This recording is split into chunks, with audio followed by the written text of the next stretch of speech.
What's going on, everybody? STRIX here with you. Welcome back to the channel, and today I want to talk about this Hglrc VTX DVR combo.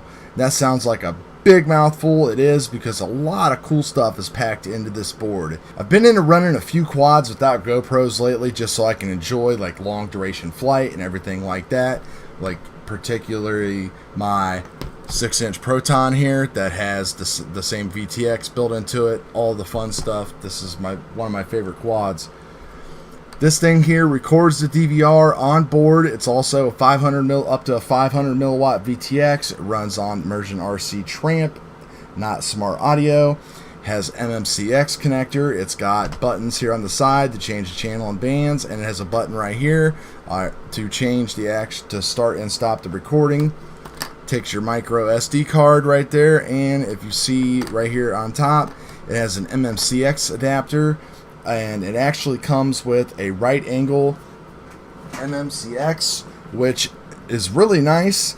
No matter how small they make the things, and whether it's UFL or MMX, it's still kind of difficult to put things into some ships just the way that they're laid out. But at least that this gives us another option that's more secure, so we don't have to worry about ripping UFLs off of our Unifies or them wearing out. Like this one here is pretty worn out and needs replaced. I actually pulled it off of one of my reverbs. So yeah, this thing is performing great. I'll show you some of the DVR video, and I'll also show you some of the actual in-goggle video just to show you how the video performance is. But you know, in my area, the way that I have to fly, it's performing just as good as my Unifies and everything. Who knows how long it will last?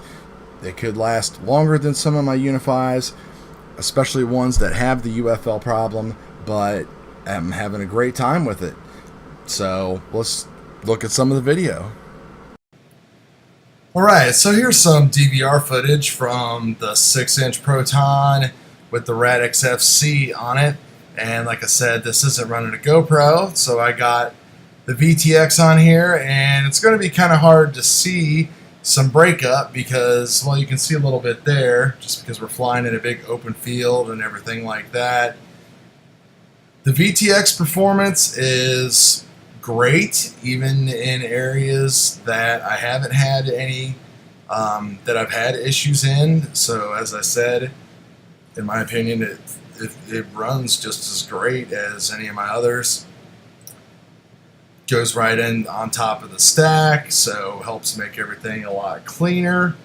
And you can see I set up a switch to toggle on and off the OSD, because unlike the RunCam DVR, everything is being outputted here. So you're getting all of your output, your OSD, your video, and everything like that.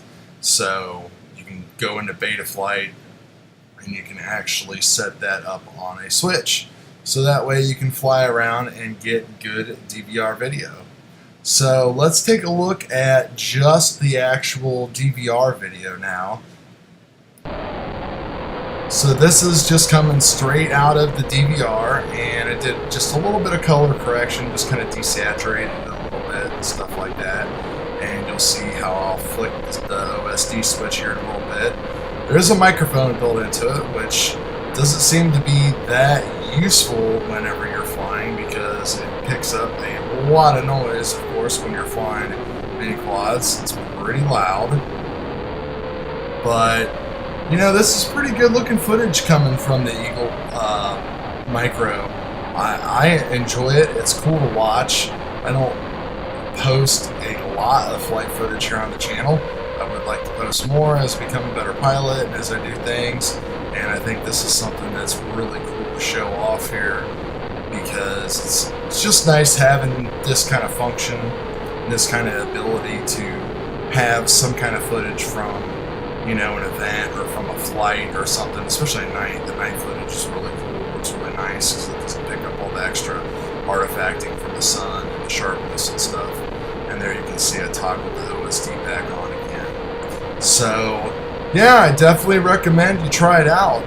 For the price, $40, Not a bad deal at all, considering like the run-cam DVRs run like $17, $18, and they're really limited. They need like 5 volts. This runs off full voltage, so you don't have any issues with anything like that at all. So, and coming up, you'll see, I'm going to eventually do a video on this 6-inch Radix build.